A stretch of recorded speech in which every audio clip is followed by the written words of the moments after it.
আমি এখন আছি কুড়িগ্রাম জেলার রাজারহাট উপজেলার সীমান্তবর্তী এলাকায়। আর এখানে ঐতিহ্যবাহী বিশাল বড় একটি মেলা বসানো হয়েছে। আর এই মেলাটির নাম হচ্ছে সেন্দুরমতি মেলা। যুগ যুগ ধরে নবমী তিথিতে সনাতন ধর্মীরা এই বসন্তী উৎসব পালন করে আসছে।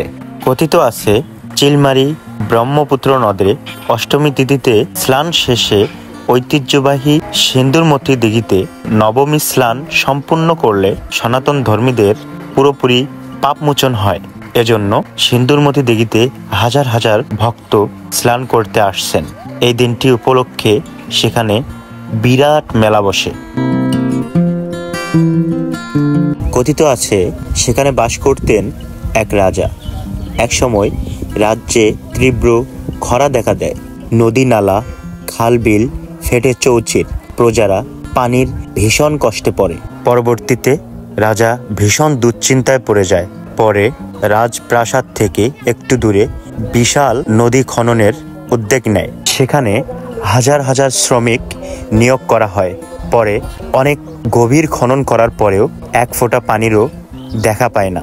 পরের দিন রাত্রে রাজা আবারও স্বপ্ন দেখে। স্বপ্ন দেখার পর তার মেয়ে সেন্দুর ও মতিকে নিয়ে ওই পুকুর পাড়ে যান।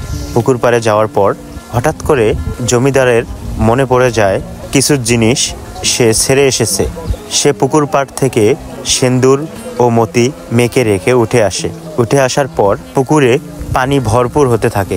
তখন হাজারো কষ্ট করেও সেন্দুর ও মতি পানির গভীর থেকে উঠতে পারে না। পরে সেন্দুর ও মতি পানির গভীরে ডুবে যায়। পরের দিন রাজা আবারও স্বপ্নে দেখে তার মেয়েরা মরেনি, তারা নাকি দেবতা হয়েছে। এই জন্য পুকুরটির নামকরণ করা হয় সেন্দুর ও মতি। এই সেন্দুরমতি নামকরণ হিসাবেই এখানে বিশাল বড় মেলার আয়োজন করা হয়েছে। এখানে হাজার হাজার মানুষের ঢল নেমেছে এই মেলা দেখার জন্য। আর এখানে সনাতন ধর্মীয় লোকেরা এখানে এসে তারা পূজা প্রার্থনা করে এবং তারা মান্যত করে।